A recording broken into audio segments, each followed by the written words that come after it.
He slapped her across the face once, sharp, final. The sound rang through the mansion like a verdict. Glass trembled. Silence fell. Only her wedding ring hit the marble floor with a soft metallic tap. "Give me the house key, Grace," Ethan Miller barked, his eyes burning with pride and greed, "and the access code to the 10 million. You're too useless to manage it anyway." Those were the venomous words that tore through years of loyalty and love. Grace Miller stood frozen, her eyes wide with disbelief, her cheek marked red by the man she once called her protector. Her fingers trembled as she removed the keychain, the same one they'd bought together on their honeymoon, and placed it on the table between them. Instead of standing by her, Ethan chose humiliation. Instead of love, he offered shame. He believed she was broken, finished a woman stripped of power, money, and worth.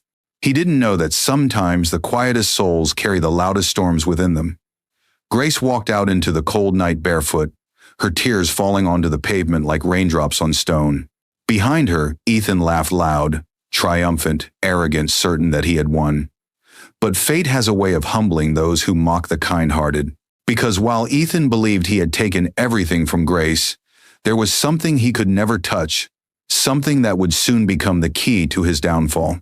He thought he'd locked her out of her own life. He didn't realize she was already steps ahead. Sometimes the slap meant to destroy a woman only awakens her strength. Sometimes the door you slam on someone's face becomes the one that closes behind your own downfall. This is not just another story of betrayal.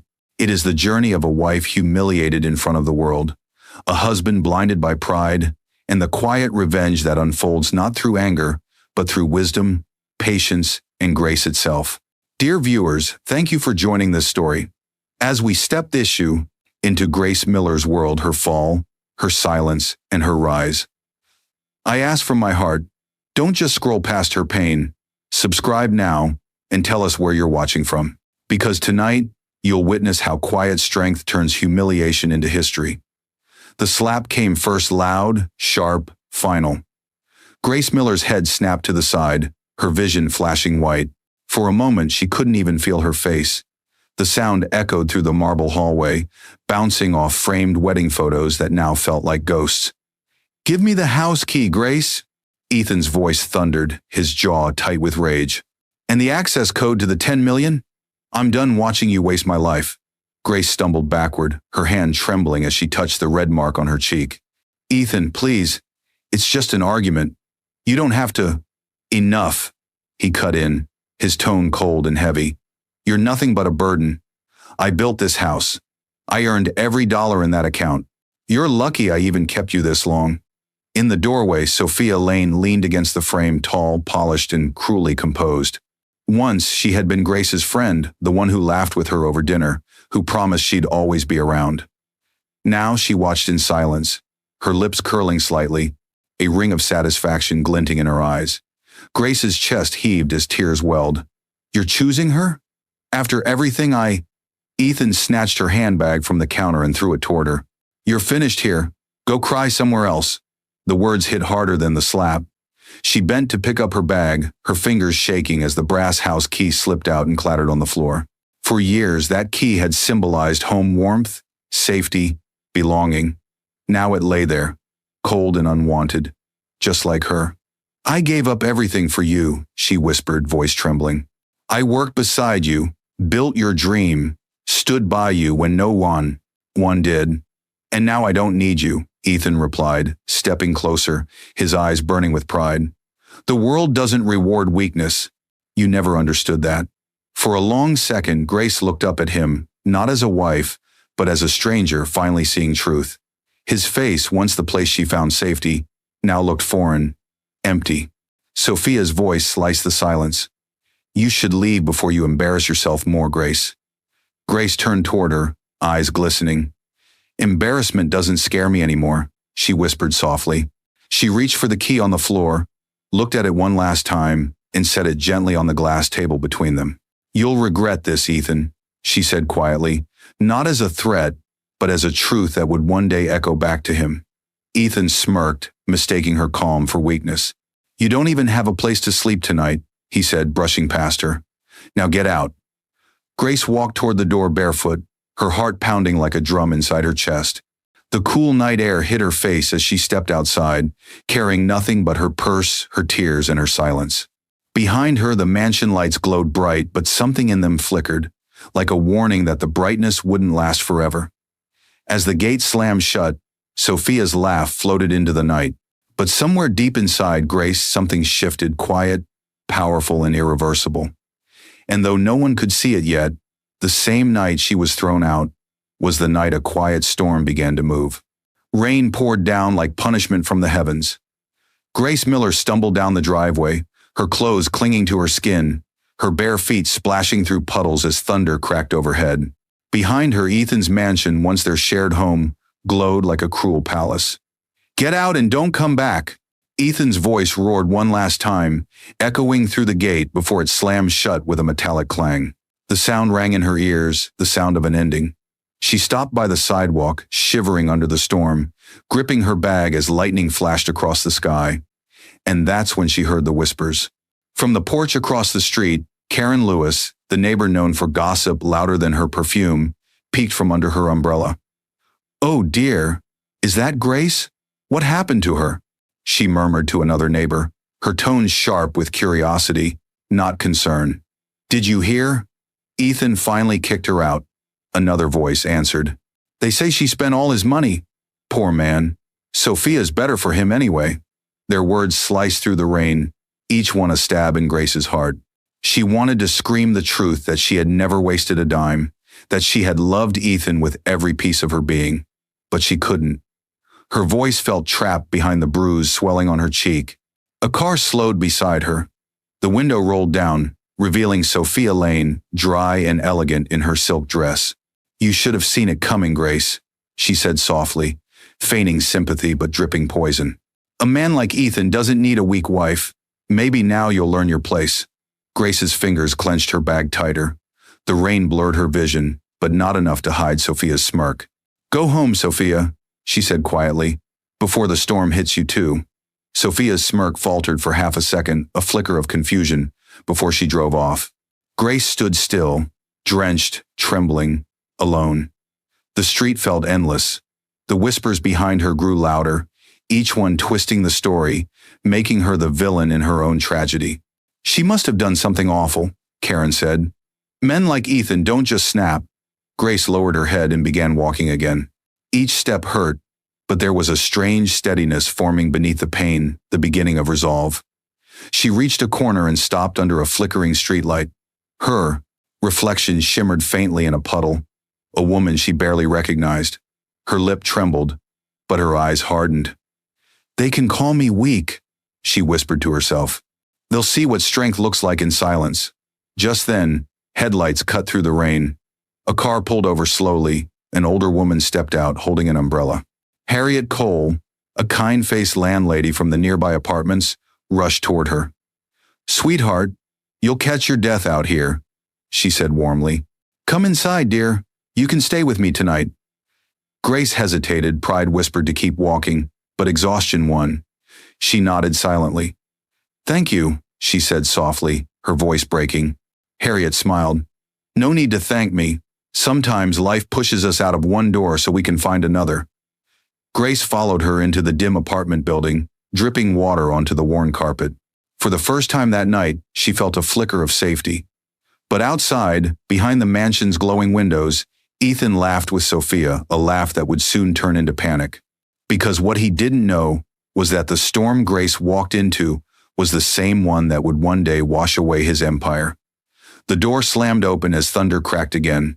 Harriet Cole pulled Grace inside, her frail but strong hands guiding her like a mother leading a lost child.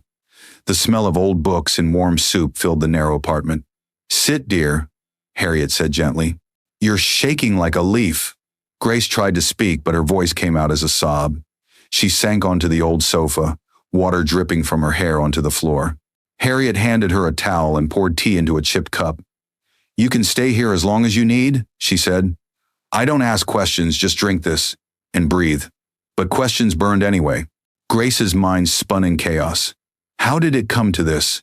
How did love turn to violence? How could Sophia stand there and watch? The weight of betrayal pressed on her chest until she could hardly breathe.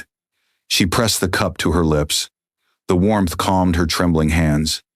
Across from her, Harriet sat quietly, knitting in slow, rhythmic motions. The old woman didn't need to pry, she knew pain when she saw it. "You don't have to tell me now," she said softly. "But I can see you've lost something precious," Grace whispered. "I lost everything." Harriet looked up, her eyes kind but firm. "Then maybe what you lost wasn't meant to stay. Sometimes life takes what's heavy before it lets us rise." Before Grace could answer, a soft knock came at the door. Harriet frowned and stood. Who could that be at this hour? When she opened it, a tall woman in a dark raincoat stood under the flickering hallway light, her hair neat, her eyes sharp. "I'm Clara Reed, attorney," she said calmly. "I'm looking for Mrs. Grace Miller." Grace froze. "A lawyer?" Clara stepped inside, shaking off rain. "Your neighbor, Mrs. Lewis, called the police after she saw what happened outside the Miller estate. I was informed through a mutual contact, your late Uncle Robert's firm. I handled some of his estate years ago." Grace blinked, confused. "Uncle Robert? He passed years ago." I don't understand." Clara nodded. "I know, but he left certain protections in your name. Quiet clauses, safety nets, if ever you were wronged." Grace's voice trembled. "What kind of protections?" Clara smiled faintly. "Let's just say, I'm securing your safety. You don't have to worry about Ethan for now, but I'll need your signature on some forms tomorrow." Grace frowned. "I can't afford legal help. I have nothing." Clara's gaze softened. "You have more than you think.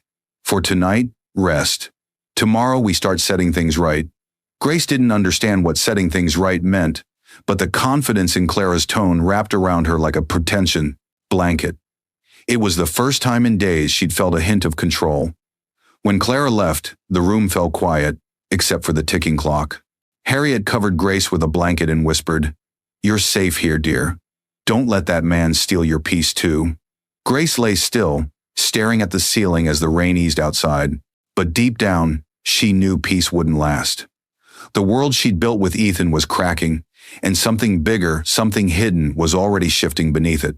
Rain still fell softly over the city, but in a tall glass building downtown, the storm hadn't ended, it had just changed form.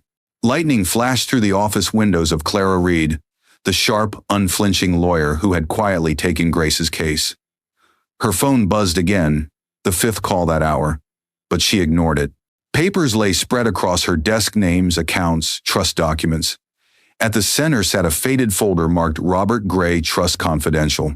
"Activate Clause 42, Clara said into the phone, her tone low and steady. "Yes, tonight, before he touches anything."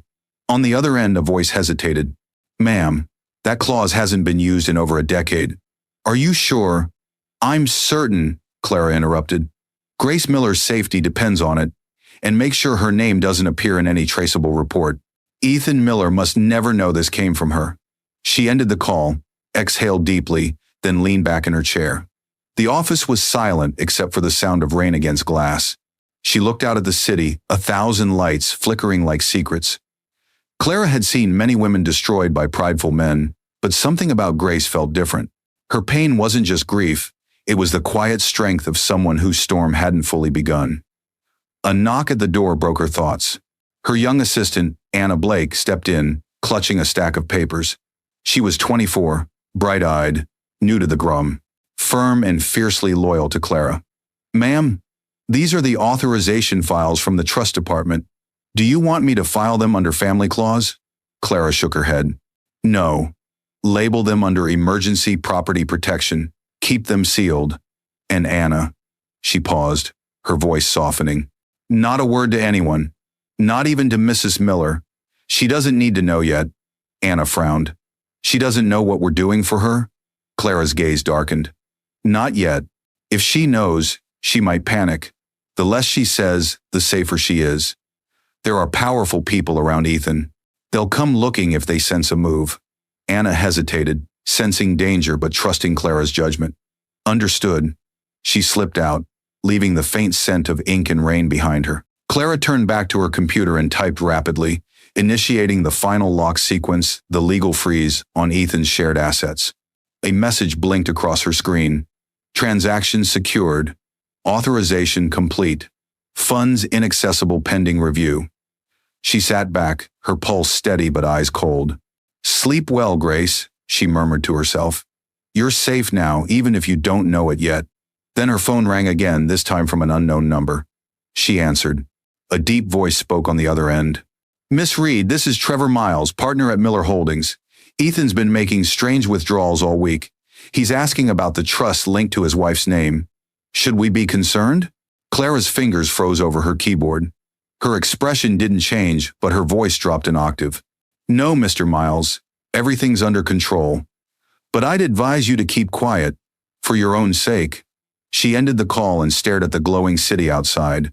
The storm was spreading faster than she expected. In that moment, a single thought crossed her mind: if Ethan kept digging, someone innocent might get hurt before he ever realized what had been taken from him. The scream tore from Grace's throat before she even knew it was hers. She woke up, drenched in sweat, clutching her blanket as her heart raced. The nightmare had come again. Ethan's voice, the slap, the cold rain, Sophia's mocking smile. It always ended with her standing in the dark, alone, holding the broken house key. "Breathe, Grace," came a calm, steady voice. "You're safe here." She looked up to see Dr. Samuel Hayes, her therapist, a tall man in his 50s, with kind eyes behind silver-rimmed glasses. His voice carried no judgment, only warmth. "You're in my office, Grace. No one can hurt you here," he said softly. The room was quiet except for the slow ticking of a wall clock. Rain pattered gently against the window, the same rhythm that had once haunted her. But now, in this small office, it sounded almost peaceful. Grace wiped her tears and took a shaky breath. "It's been 3 weeks," she whispered. "But it still feels like he's right there shouting at me." Dr. Hayes nodded. "That's normal. Trauma isn't just memory. It's the echo of what you survived. Tell me, when you hear his voice in your head, what do you feel?" Grace hesitated. "Shame. Like I wasn't enough. Like everything he said was true." The doctor leaned forward. "And what does the voice of Grace say?" She frowned slightly. "I don't know anymore." "That's what we're here to find," he said. "You've been told for years that silence keeps peace, but silence also buries truth. Today, we start digging." For the first time, Grace didn't cry when she spoke about the slap. She told him how it burned, how the room had gone still, how everyone, even Sophia, seemed to enjoy watching her break. And when she finished, her voice no longer trembled. "Doctor," Hayes listened, then said, "Grace, your silence didn't mean weakness that night. It meant survival. You endured something cruel without letting it change who you are. That takes strength most people never understand." His words sank deep. Something fragile inside her began to harden, not in bitterness, but in strength. When the session ended, Anna Blake, Clara's young paralegal, waited outside with 2 paper cups of coffee. She smiled shyly. "Doctor, Hayes said caffeine helps recovery days." Grace smiled faintly, taking the cup. "You don't even know me, and yet you care." Anna shrugged. "Mrs. Reed says good women deserve good people around them. And I think she's right." They sat together under the awning outside the building, watching cars pass by. Grace looked at the city skyline, once terrifying, now just distant. For the first time since that night, she didn't feel invisible. But as they stood to leave, Anna's phone buzzed. She glanced down and froze. The message was from Clara. Her eyes darted nervously toward Grace. "Everything okay?" Grace asked softly. Anna quickly locked the screen. "Yeah, just office stuff." But her voice trembled slightly. What she didn't say was that Clara's message had read, "Ethan's lawyers are making moves. Keep her calm. Don't tell her yet." Grace smiled weakly, unaware of the gathering storm. "I think I'm finally learning to breathe again," she said. But far away, in Ethan's world, something was about to explode. Music thundered through the ballroom. Cameras flashed. Laughter echoed, and glasses clinked like coins in a vault. At the center of it all stood Ethan Miller, dressed in a tailored suit, his arm around Sophia Lane, who wore a glittering gold gown that caught every light. The crowd cheered as Ethan raised his glass high. "To new beginnings," he declared proudly, "and to those of us who had the courage to let go of the past." Laughter erupted, loud, empty, cruel. Sophia leaned in, her lips brushing his ear. You're the talk of the night, darling. They adore your boldness. Ethan grinned, loving every second. They should. I traded dead weight for a diamond. Across the room, Trevor Miles, Ethan's longtime business partner, forced a smile that didn't reach his eyes. He whispered to another man, "He's burning bridges faster than he builds them." "Maybe," the man replied, "but he's still rich enough to drown the smoke." Ethan's laughter rang louder than the music. "Grace must be watching this from her little hole somewhere," he sneered. "Serves her right for thinking she could stand next to me." Sophia chuckled, pretending innocence. "You really think she's watching?" "She's nothing without me," Ethan said confidently. "I've locked her out of everything. House, bank, reputation. She's finished." Sophia's smile wavered, but she quickly hid it behind her champagne glass. Deep down, she remembered the fear in Grace's eyes that night, and something about Ethan's confidence made her uneasy. Still, greed drowned her doubt. "Then let's toast to your victory," she purred. Meanwhile, across the ballroom, journalists snapped photos, whispering to each other. "Isn't that his ex-wife's friend?" one murmured. "This looks bad." But Ethan didn't care. His arrogance glowed brighter than the chandeliers. Later that night, outside the ballroom, Sophia waited while Ethan spoke to reporters. She checked her phone, a message from Felicia Grant, her old friend, and the self-proclaimed queen of manipulation.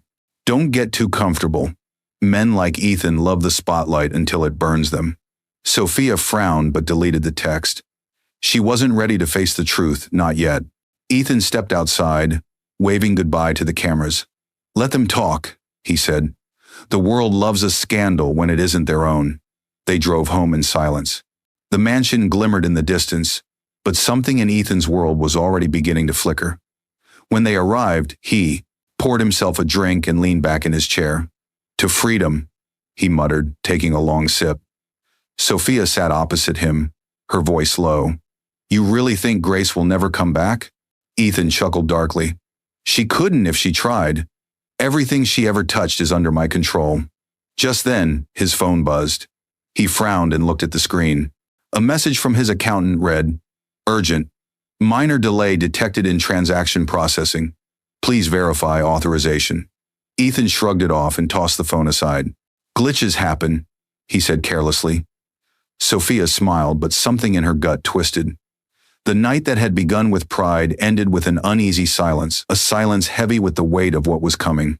And far away, in a quiet apartment, Grace Miller sat by her window, calm and unaware of the chaos slowly weaving toward him. The next morning, the sun rose over the Miller mansion like gold painted on glass, perfect on the outside, hollow inside. Sophia Lane stormed into the study, heels striking hard against the marble floor. "Ethan," she snapped, waving a stack of papers, "your accountant hasn't processed the transfers I asked for. I told him I needed those funds today." Ethan looked up from his laptop, irritated. "You're not touching my business accounts. I'll handle the money." Sophia's eyes narrowed. "Our money, you mean? You promised me security, remember?" Their argument was loud enough to draw the attention of Trevor Miles, Ethan's longtime partner, who had arrived unannounced.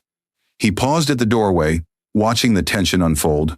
Trevor was a man who smiled often but trusted no one, especially not Ethan. Sophia turned sharply toward him. "Maybe you can tell me, Trevor, what kind of businessman keeps his fiancée waiting for access to her own card?" Trevor chuckled dryly. "That's between you two. But if you're both this desperate for cash, maybe Miller Holdings isn't doing as well as the papers say." Ethan shot him a glare. "Careful, Trevor. You forget who signs your checks." Trevor smirked, stepping closer. "Oh, I remember. I just wonder how long those checks will keep clearing." He turned to leave but paused by the door. "People talk, Ethan. Whispers about missing transactions, glitches in your system. I'd look into that before bragging at another party." The door closed behind him with a soft click that felt like a warning. Sophia crossed her arms. "What glitches?" Ethan rolled his eyes. "Technical nonsense. I'm meeting with the bank later. Probably some lazy intern made a mistake." But Sophia wasn't convinced. Later that afternoon, she met Felicia Grant, her friend, and constant schemer at a quiet cafe downtown. Felicia, sharp-tongued and beautifully dangerous, sipped her espresso and said, "You're letting him run circles around you, Sophia. If he really loves you, He'd give you access to everything. Men like him only respect those who take. Sophia hesitated. He's proud. I just need time. Felicia leaned in. You don't need time. You need leverage. Find the numbers. Find the codes. If you don't take control now, Grace will crawl back into the picture, and he'll drop you like old news. Sophia flinched at the name. Grace is gone. He hates her.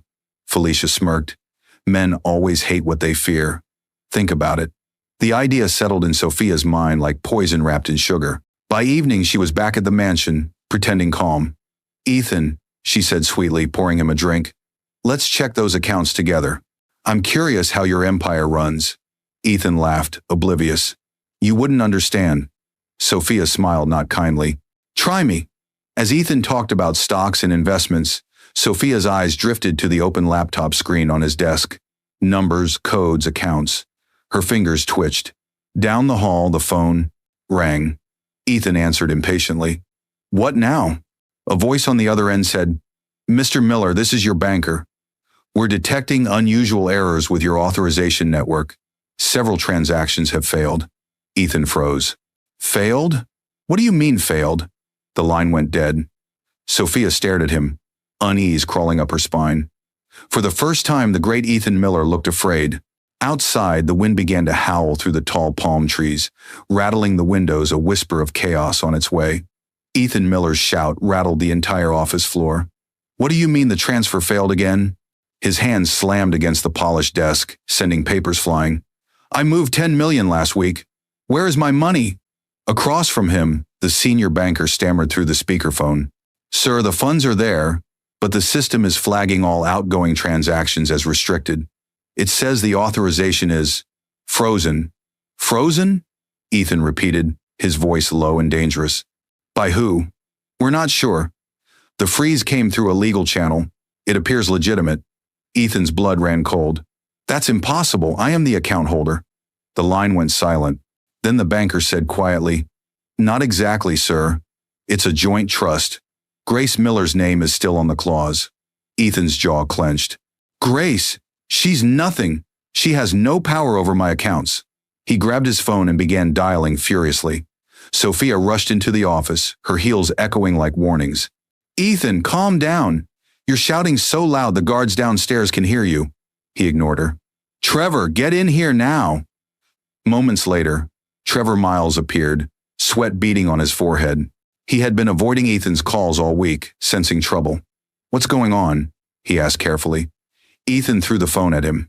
That's what's going on. My funds are blocked. The bank says it's a legal freeze, something about a Wongri. Clause under Grace's name. You handle finance. Fix it. Trevor's eyes widened. A legal freeze. Ethan, that's serious. You can't just... I said fix it, Ethan barked. Call whoever you have to. Sophia hovered near the doorway, her usual confidence cracking. Maybe it's just a mistake. Ethan turned on her, rage flashing in his eyes. Don't speak to me about mistakes. You wanted access, didn't you? You pushed for transfers, you asked for codes, and now this happens. Did you touch anything? Sophia's face flushed. You think I'd do this? I stood by you while your wife ran off, crying. Don't you dare blame me. Trevor stepped between them. Enough. Shouting won't unfreeze the money. He lowered his voice. But listen, if this clause came from Grace's name, it means it was triggered through a trust. Maybe she had something set up years ago. Maybe it activated automatically. Ethan blinked, stunned. A trust? She didn't even handle our bills without asking me. Trevor frowned. Are you sure about that? Silence filled the office. For the first time, Ethan's arrogance slipped into fear. He sank into his chair, breathing hard. Find out everything. Every signature, every clause, every lawyer who ever touched that trust. Trevor nodded grimly. I'll bring in someone who can trace it, a forensic accountant. But Ethan, he hesitated. If this was done legally, you may not like what we find. Ethan looked up, eyes burning. Then we'll undo it, whatever it takes. Outside, thunder rolled across the city skyline as if the heavens themselves were warning him to stop digging. But pride drowned out reason. Sophia watched him from the doorway, unease twisting in her gut. Ethan, she whispered, what if Grace didn't just walk away? He didn't answer. He just stared out the window toward the horizon, where a storm was forming. Find me answers, or you're all fired. Ethan's roar shook the glass walls of his conference room. The air was thick with tension, his employees frozen in fear. Documents lay scattered across the table: balance sheets, transaction logs, and failed transfer reports. For a man who once commanded millions, Ethan now looked cornered. Into the chaos walked Marcus Hale, a forensic accountant with a calm, calculating presence. He was known for one thing: uncovering the truth no matter how deeply buried. Behind him trailed Mia Foster, his young assistant, curious and sharp, a notepad already in hand. "Mr. Miller," Marcus said coolly, taking a seat, "I've reviewed your financial structure. Something's very wrong here." Ethan slammed his fist on the table. "I know it's wrong. I want to know who did it." Marcus opened a folder and slid a few papers forward. "These signatures are from your joint trust account, the one created 10 years ago under your wife's name. See this clause?" He pointed to a small section of legal text. "It's labeled Emergency Protection Activation. It automatically freezes funds if abuse, coercion, or illegal transfers are detected against one beneficiary." Ethan's face turned pale. "That's absurd. Grace couldn't have done this. She's not that clever." Marcus looked up, unimpressed. "Maybe she didn't have to be. Whoever her legal representative was, they were." Ethan gritted his teeth. "You're saying someone helped her?" "Yes," Marcus replied. "A lawyer named Clara Reed initiated the lock procedure. She cited a clause signed years ago by your late uncle-in-law, Robert Gray." Trevor leaned forward, stunned. "Robert Gray? The philanthropist? He died ages ago." "Exactly," Marcus said. "But his foresight is still protecting her. He left Grace a legal safety net you probably never knew existed." Mia looked up from her notes. "It's actually brilliant," she said softly. "The clause was hidden in a trust addendum. It only activates if physical or emotional harm is reported, and once it's triggered, no one can reverse it without court approval." Ethan's breathing grew ragged. "So you're telling me I can't touch my own money?" Marcus nodded slowly. "Not a cent. Not unless she lifts the freeze or the court rules otherwise." Sophia stepped forward, her voice trembling. "But she doesn't even know. Grace doesn't know how to fight like this. Someone's lying."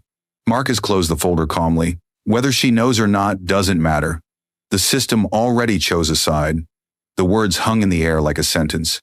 Ethan dropped into his chair, silent, his eyes dark with disbelief. Everything he had mocked Grace for her gentleness, her silence had become the very thing undoing him. Trevor looked uneasy. "Ethan, maybe we should back off and wait. If this goes public..." Ethan cut him off, voice rising again. "Public? You think I care about that? No one humiliates me. Not my wife. Not anyone." Marcus stood. "Mr. Miller, I suggest you stay calm. Because if the court gets wind of this investigation before you do, the damage will go beyond your accounts." "What's that supposed to mean?" Ethan barked. Marcus met his gaze, cold and steady. "It means someone's already watching you." The room went silent.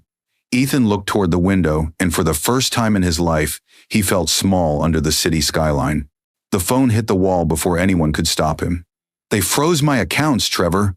Ethan's voice thundered through the penthouse like a storm. "The contract's gone. The investor's gone. How could this happen?"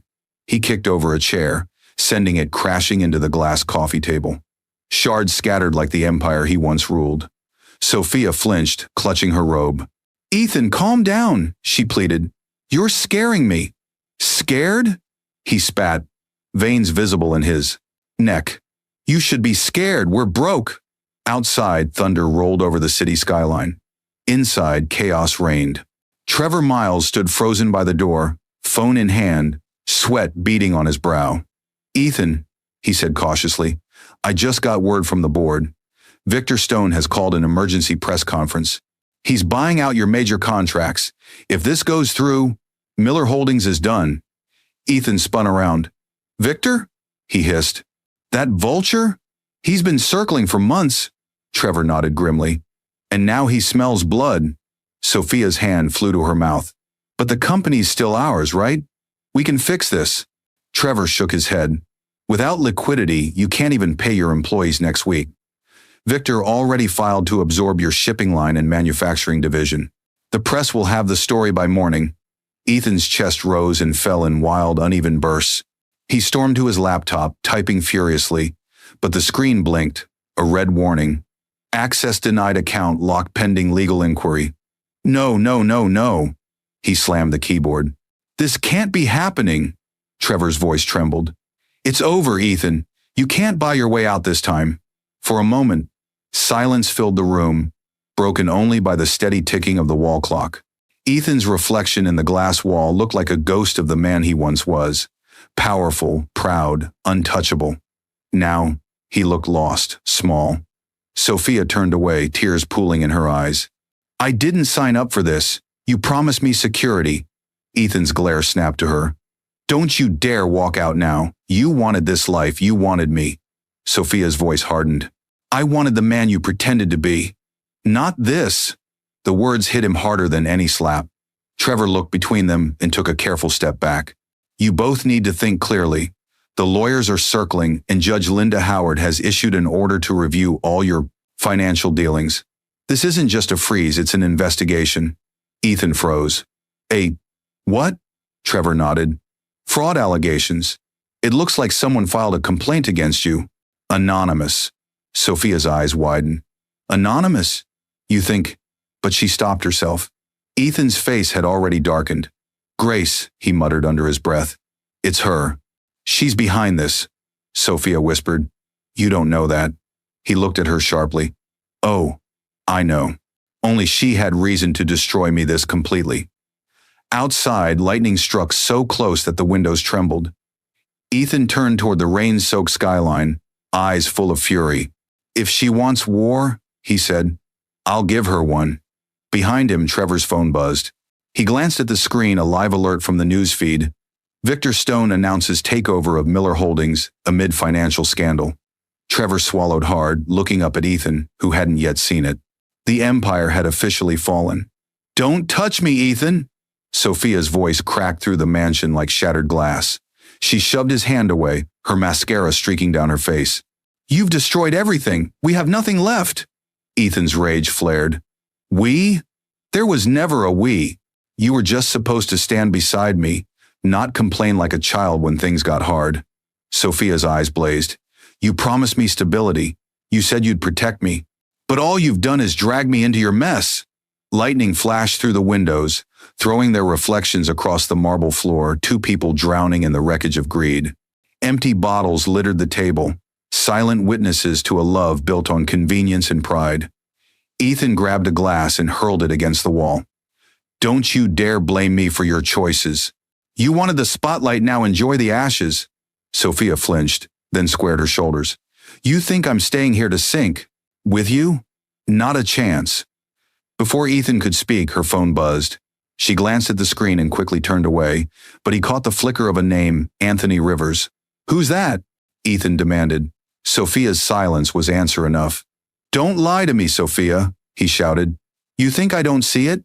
The late nights, the phone calls, the new dress you borrowed for meetings that never existed. Sophia's voice dropped to a cold whisper. You think you own me, Ethan. But I've learned something: when a ship starts sinking, the smartest ones swim first. He stared at her, disbelief breaking into anger. You're leaving me? After everything I gave you? You didn't give me anything, she said quietly. Grace did. Every luxury you ever flaunted came from her foundation, her loyalty, her trust, her name. You just abused it. Her words hit him like bullets. For the first time, Ethan's face softened, not out of guilt, but fear. You'll regret this, he warned. When I'm back on top, you'll come crawling. She laughed, bitter and broken. Back on top? You're finished. The world already knows.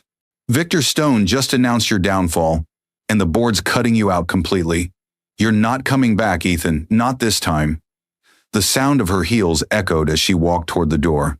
Where are you going? He demanded. She paused, glancing over her shoulder. Anthony has business overseas. Maybe I'll join him for a while. He says a woman like me deserves better than crumbs. Ethan clenched his fists. You think he'll keep you? He'll use you and toss you aside. Sophia smiled faintly. Then I guess we'll finally have something in common. The door slammed. Silence. Ethan sank into a chair, chest heaving, surrounded by shadows and unpaid bills. Every sound, the ticking clock, the distant thunder reminded him of his collapse. His phone buzzed again. Another notification. He picked it up slowly. New article. Anthony Rivers confirms relationship with Sophia Lane Miller's former mistress. Ethan's breath caught in his throat. The photo beneath the headline showed Sophia smiling beside Anthony. Diamond earrings glinting under flashlights, the same earrings he had bought her months ago. He crushed the phone in his hand. "They'll all pay for this," he growled. But upstairs, in a quiet office across town, Clara Reed received an alert on her screen, a report of new financial movement under Sophia's name. She frowned. "This might complicate things," she murmured, because what Clara knew and Ethan didn't was that Sophia's betrayal was only the beginning of something far bigger. "Miss Reed, we need to talk. Now." The words cut through the hum of Clara Reed's office like a blade. Marcus Hale, the forensic accountant, stood in her doorway, eyes sharp, folder in hand. Behind him, Mia Foster followed quietly, clutching her notepad, her face pale with shock. Clara didn't look up from her desk. "You're early, Marcus. I assume this is about Ethan Miller?" He stepped forward, slamming the folder down. "Don't play calm with me. I found something, and you'd better explain it." Clara raised an eyebrow. "Explain what?" Marcus flipped the file open. "The freeze order. You didn't just block Ethan's assets, you activated a trigger clause tied to Robert Gray's trust. This wasn't protection, it was premeditated control. Grace Miller had no idea her husband's empire would collapse this way." Clara leaned back, her face unreadable. "And yet, here we are. A woman safe, a tyrant exposed." Mia stepped closer.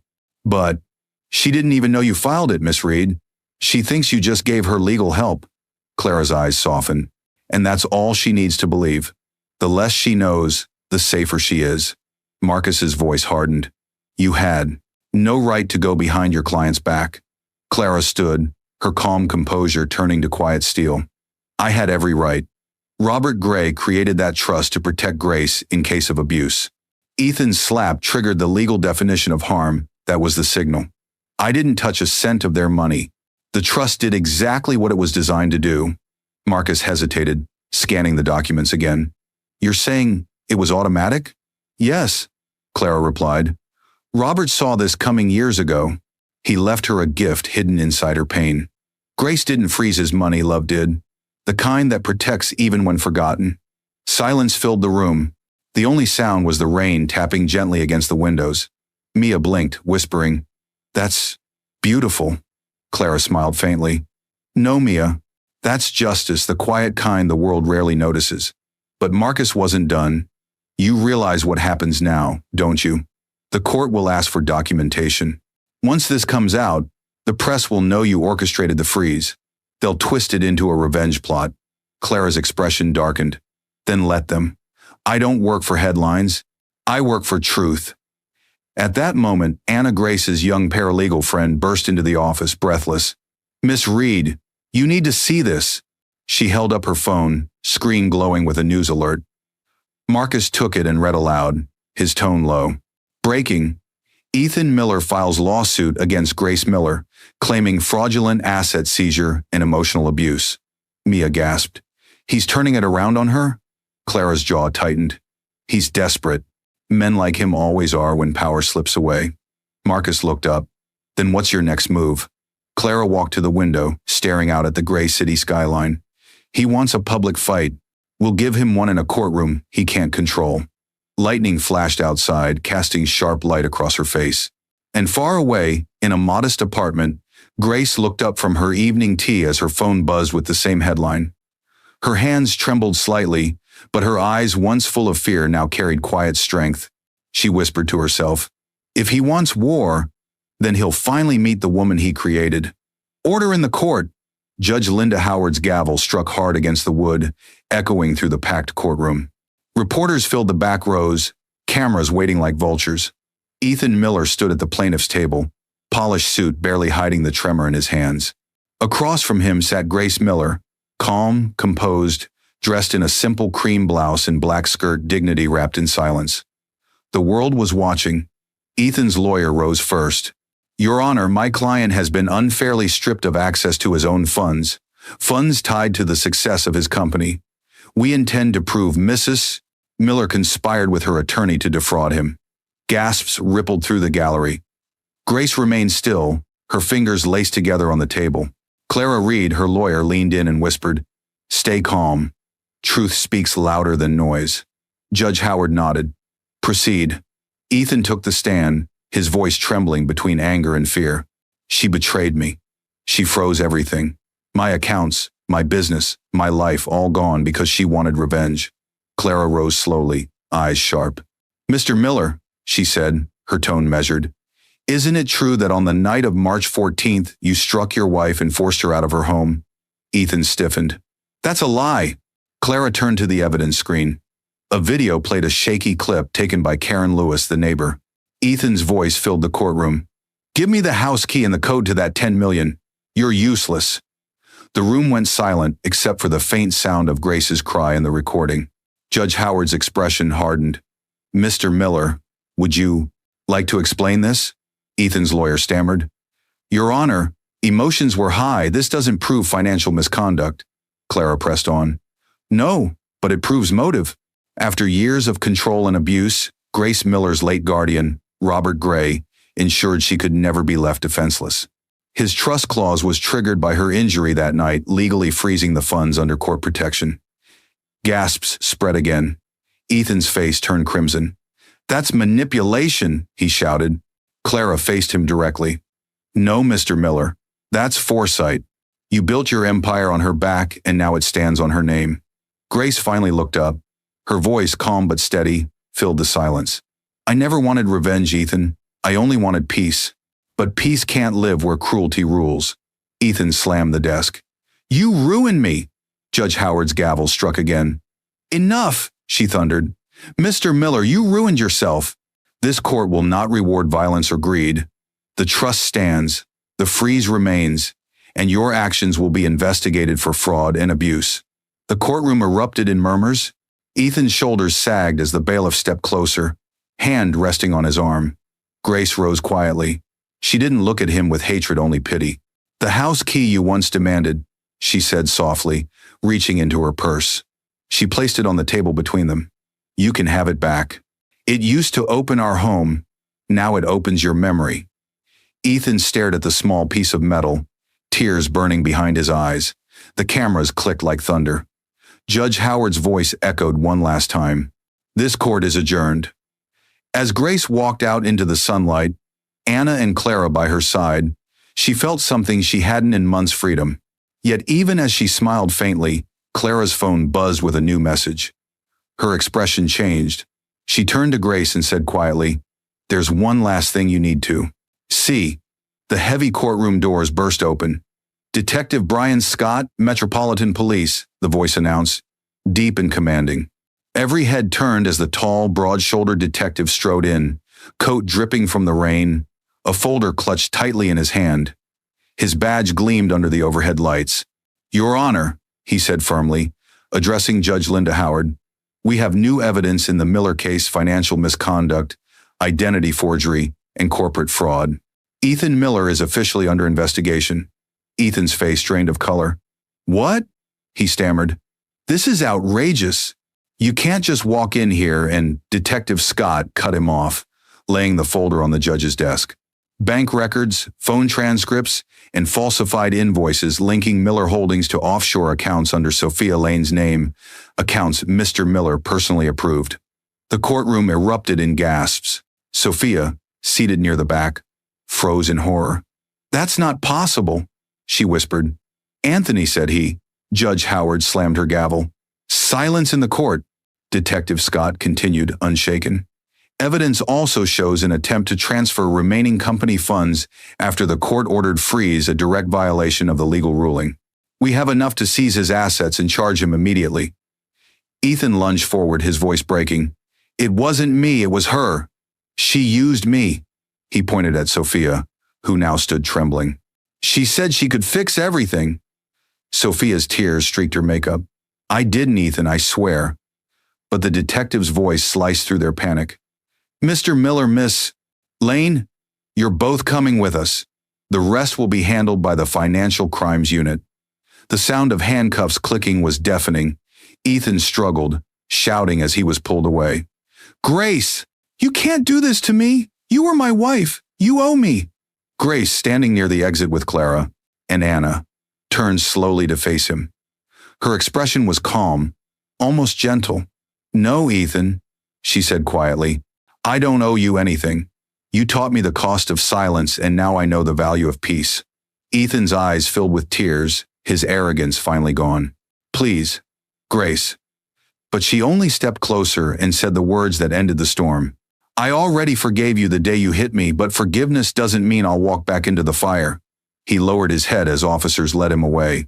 Sophia cried out for help, but Anthony Rivers, her new lover, had already disappeared, his number disconnected, his promises gone. The reporters rushed forward, cameras flashing. Grace stood tall, the house key, that same symbol of her past, glinting in her hand. She placed it on the courthouse steps and whispered, "Some doors were never meant to reopen." Clara smiled softly beside her. "It's over, Grace. You can finally live." Grace looked up at the sky, now clearing after the storm. "No," she said, her tone serene. "It's just beginning."